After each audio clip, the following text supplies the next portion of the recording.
velhas já passaram, eis que tudo se fez novo. Irmãos, Isaías 53, 4 e 5.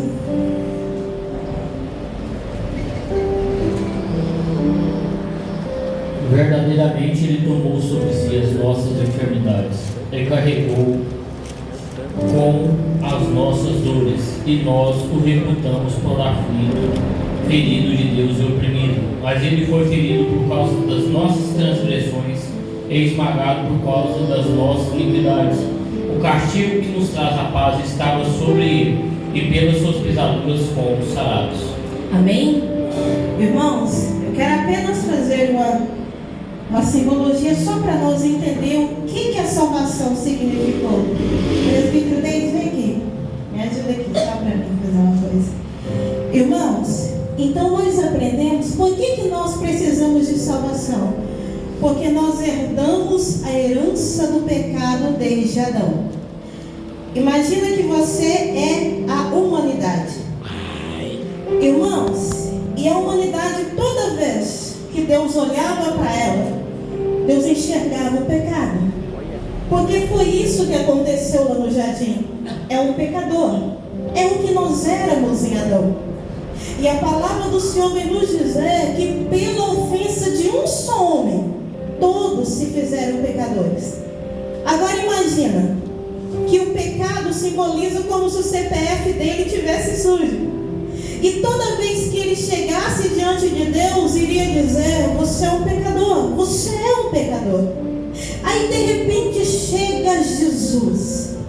E quando Jesus ele chega perto do pecador, se coloca do lado dele e olha para Deus e diz: a partir de hoje a dívida dele está paga, a partir de hoje ele está justificado. Foi isso que Isaías disse que Jesus faria. Verdadeiramente ele levou sobre si as nossas dores e as nossas enfermidades levou sobre si. O meu pecado, o seu pecado, irmã Aparecida, o seu pecado, irmã Dorvira, foi pago na cruz do Calvário por alguém que não nos devia nada. E agora, o seu nome está limpo, pode comprar de novo, mas cuidado com o sujador. Irmãos, Cristo, quando ele morreu na cruz do Calvário, quando ele disse consumado está, presbítero Chesley, ele estava dizendo dívida paga. A dívida foi paga. Só que não é por isso, irmãos, que agora nós podemos nos descontrolar e pensar que nós somos salvos pela graça, que a salvação é de graça, que agora nós podemos continuar pecando, podemos continuar errando. O que a palavra fala em 2 Coríntios 5,17? As coisas velhas já passaram, e não deve passar só para Deus, deve passar para mim e para você também. Quem mentia não mente mais, quem defraudava não defrauda mais. Irmãos, quando Jesus entrou na casa de Zaqueu em Lucas 19, a primeira coisa, Zaqueu nem espera Jesus falar, ele mesmo sente a presença e ele fala: Senhor, se eu tenho defraudado alguém, eu vou devolver quadriplicado. Porque Zaqueu entendeu que onde Jesus chega, irmãos, as coisas velhas têm que ficar para trás e algo novo tem que acontecer dali para frente. Irmãos, então nós somos uma nova criatura em Cristo. Evangelho de João 1,12. Quem puder ler. E Evangelho de João, capítulo 3, do versículo 3 ao 5. Glória a Deus. Aleluia. Irmãos, levanta quem vai ler João capítulo 3, que a gente já sabe. E João 1,12. Depois, já quando esse irmão Adriano, já segura para nós aí. Evangelho de João capítulo 3, versículo 3 ao 5. Depois alguém vai ler João 1,12. Diaconismo Adriano, Ezequiel 36, 26. Glória a Deus. Pastor Ossônio, 1 Coríntios, depois 6, 17. Pode ler João 3.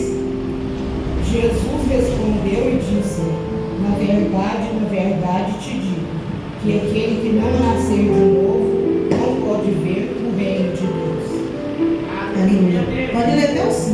Disse-lhe Nicodemos: como pode um homem nascer sendo velho? Porventura pode tornar a entrar no ventre de sua mãe e nascer? Jesus respondeu: na verdade te digo, que aquele que não nascer da água e do Espírito não pode entrar no reino de Deus. Glória a Deus.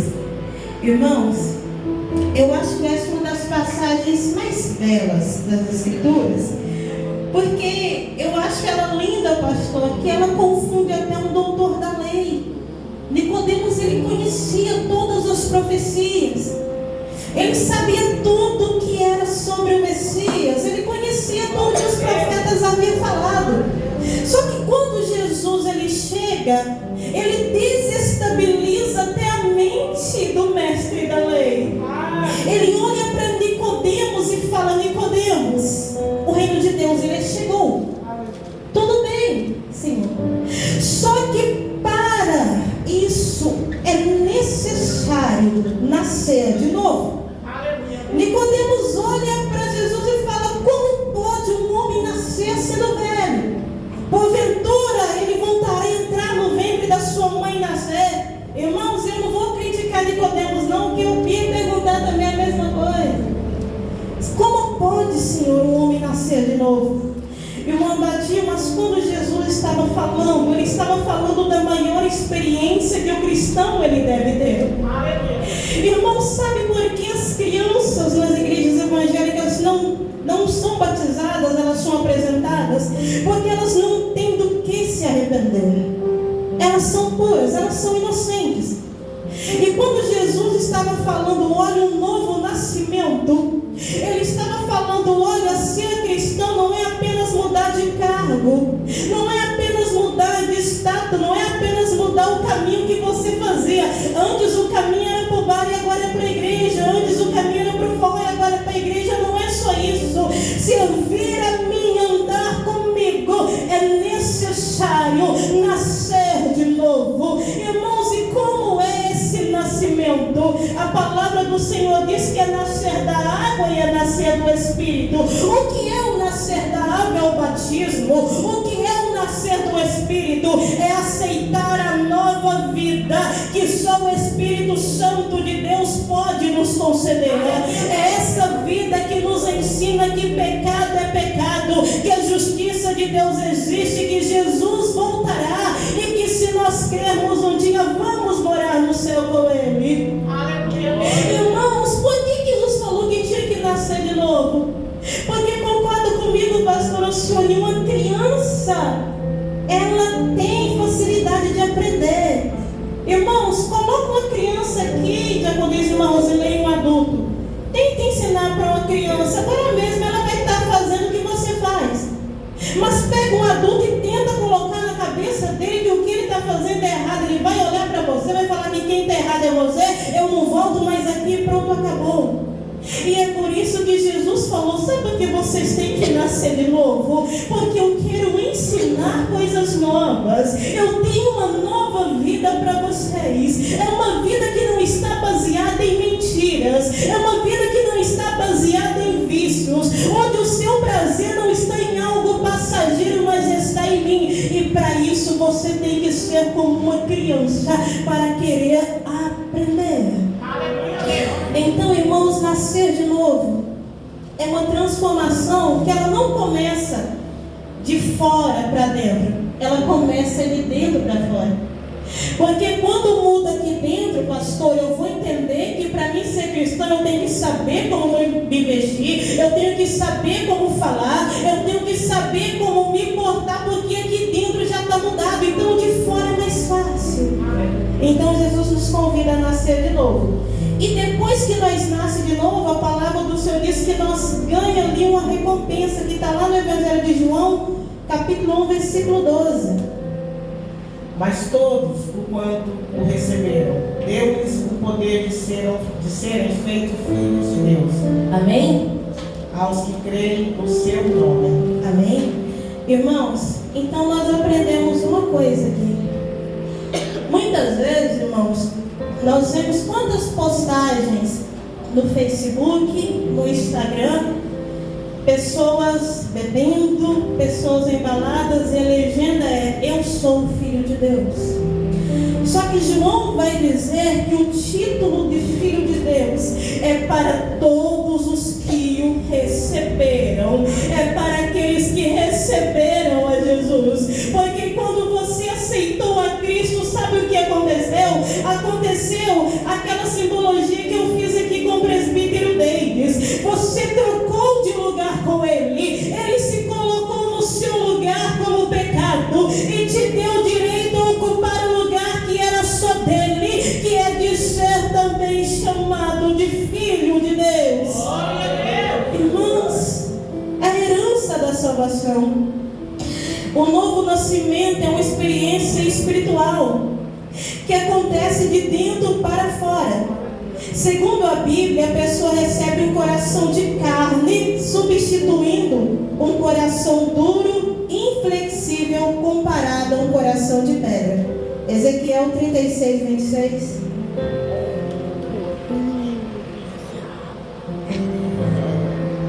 E dar-vos-ei coração novo, e porei dentro de vós um espírito novo.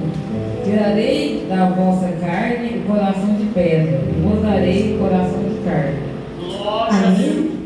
Irmãos, imagina, quando o Senhor ali, Ele compara o povo dele, a primeira coisa que Ele fala ali da transformação. Ele está dizendo: eu vou tirar o coração de pedra. Por que não tem como Ele trabalhar no coração de pedra? Irmãos, se você pegar uma pedra, bate no martelo nela, a única coisa que você vai conseguir com ela é quebrar. Porque coração de pedra não pode ser moldado, coração de pedra não pode ser ensinado, coração de pedra não pode ser transformado. É Jesus falando para você nesta noite. Irmãos, Ele nos chamou, foi para resistir ao pecado, foi para resistir a Satanás, foi para resistir ao mal. Mas com o teu Deus você tem que se sujeitar a Ele, sujeitar ao amor dEle, sujeitar aquilo que Ele tem para te ensinar. Aí Ele pega e fala: eu vou transformar esse coração de pedra em um coração de carne. Sabe por quê? Porque coração de pedra não tem como bombear sangue. E a Bíblia diz que a vida está no sangue, mas o coração de carne, o sangue passa por ele, a vida passa por ele. Jesus consegue habitar dentro dele, e onde Jesus habita se torna templo do Espírito. E onde o templo do Espírito está, dentro da sua casa vai ter a transformação. Talvez o teu filho ainda não crê em Deus, talvez você saia para a igreja e o teu filho sai para o bar, mas dentro daquela casa tem um templo de morada do Espírito. E se o Espírito Santo está lá, ele tem capacidade de fazer a obra.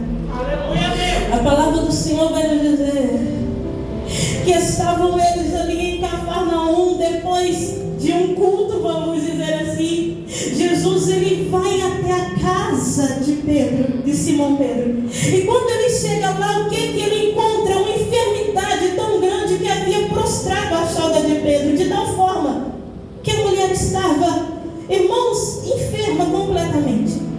E quando Jesus chega, a Bíblia diz que ele traz a cura para aquela mulher. É Jesus falando para você: quando você sai daqui e volta para sua casa, você não volta sozinho, você leva a presença. Missionária, mas já faz muito tempo que eu estou indo daqui para lá, e o meu filho parece que mais afunda, o meu parente parece que mais zomba da minha fé. Mas é Cristo falando para você: você não caminha sozinho. Se você está em Cristo e Cristo está em você, acredita, a transformação vai chegar dentro da sua casa. Glória a Deus, aleluia. Santo, santo é o nome do Senhor dos exércitos. Irmãos, é muita referência. 1 Coríntios 6, 17. Glória a Deus. 6:17. Glória a Deus. Mas o que se ajunta com o Senhor é o mesmo Espírito. Aleluia. Ele está certo, sim, irmãos. falando sobre o Espírito, quando o coração de pedra é quebrado e substituído por um coração de carne. Neste processo, o homem recebe também um Espírito novo. E o Espírito que nasceu morto e separado de Deus é vivificado e unido a Deus em plena comunhão por Cristo. É o que o pastor leu, irmãos. Quando Deus falou para Adão lá no jardim do Éden, para Adão e Eva: olha, se vocês comerem do fruto, vocês vão morrer. Eles comem do fruto, irmão, você lembra e fica em pé, não morre não. Só que a Bíblia fala, irmão Natal, que Deus, ele não mente. E ele falou, irmão Maria, do dia que vocês comerem, vocês vão morrer. Então alguma coisa morreu ali no jardim do Éden daquele dia. E o que morreu ali foi o Espírito que nos unia a Deus. Mas quando Paulo escreve, ele vai dizer: mas quando um se une com Deus, irmãos, esse Espírito que estava morto, ele se vivifica em Cristo. E o Espírito que morreu lá no jardim do Éden, o que nos ligava a Deus, irmãos, ele é vivificado pelo sacrifício de Cristo que ele fez por nós lá na cruz do Calvário. Irmãos querem perguntar alguma coisa? Irmãos querem comentar alguma coisa? Comentar alguma coisa? Amém? Os irmãos querem comentar alguma coisa? Irmãos, então eu quero, para nós finalizar, eu quero falar sobre os 3 aspectos da salvação. Lembrando daquela, já estou terminando, irmãos, lembrando daquela pequena apresentação que eu fiz com o presbítero. Então nós vamos dizer que a salvação, ela tem 3 aspectos. A primeira delas é a justificação. Quando nós chegamos na presença do Senhor, então nós aprendemos que nós viemos como pecadores. E tenha certeza, Deus não te rejeita.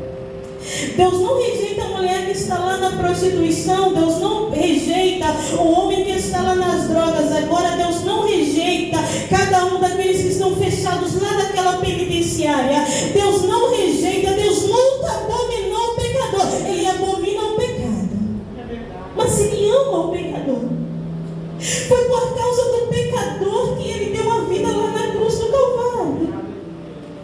Foi por causa do pecador que Ele ouviu alguns doutores da lei falando que Ele estava indo contra a lei de Moisés, quando pegaram uma mulher em adultério e jogaram nos pés dele e falou: agora, Jesus, a lei manda que ela seja apedrejada, o que o Senhor diz. Ele veio por causa daquela pecadora, Ele veio por causa de mim, Ele veio por causa de você. Só que nós éramos pecadores e nada muda isso. Nem as boas obras que eu faço, nem a caridade que eu faço, irmãos, nem a oferta, nem o dízimo, nada muda isso. O que muda é o sangue que foi derramado lá na cruz do Calvário. Glória a Deus. Irmãos, então quando Cristo morreu na cruz do Calvário, eu vou querer só 3 referências, irmãos. Jó, capítulo 9, versículo 2, só para me falar sobre o primeiro aspecto. Jó capítulo 9, versículo 2. Glória a Deus. Romanos 5, do 17 ao 19. E eu vou finalizar depois com Mateus 3, 16. Jó 9, 2. Na verdade, sei que é assim, mas como pode o homem ser justo para com Deus? Irmão Jó, ele fez uma pergunta: como pode o homem ser justo diante de Deus, irmão Davi? Como poderia o homem se justificar perante o Todo-Poderoso? Porém, quando Jesus, ele morreu lá na rude cruz, irmãos, eu quero falar uma coisa para você guardar na sua mente e não esquecer. A salvação, irmãos, para o maior pecador que está preso na penitenciária de mais segurança máxima. Missionário, você não sabe o pecado que ele cometeu, o crime que ele cometeu. Ele vai ser julgado aqui na terra e vai ter a justiça de Deus para ele também, mas a salvação estendida a Ele. Porque quando Jesus morreu na cruz do Calvário, a Bíblia vai dizer que Ele não teve uma morte qualquer. Ele teve uma morte de cruz. E na lei estava escrito que maldito todo aquele que fosse pendurado em madeiro. Quando Jesus ele morre naquela cruz, irmã Maria José, Ele estava dizendo: o meu sacrifício cobre o pecado do maior dos pecadores. Ele estava dizendo: você vai lá, você se suja, você me rejeita, você me deixa para trás, Viviane. Se você chegar na minha presença, a minha graça ainda vai cobrir. Vai haver consequências, vai haver preço, irmãos, porque quando nós pecamos aqui, não é Deus nos castigando. Muitas das vezes nós pecamos e falamos: mas Deus me castigou porque eu pequei. Não, Ele não vai te castigar porque você pecou. Mas o salário do pecado é a morte, é a destruição. Então, tudo que nós passamos por causa do pecado, lembra que isso não é castigo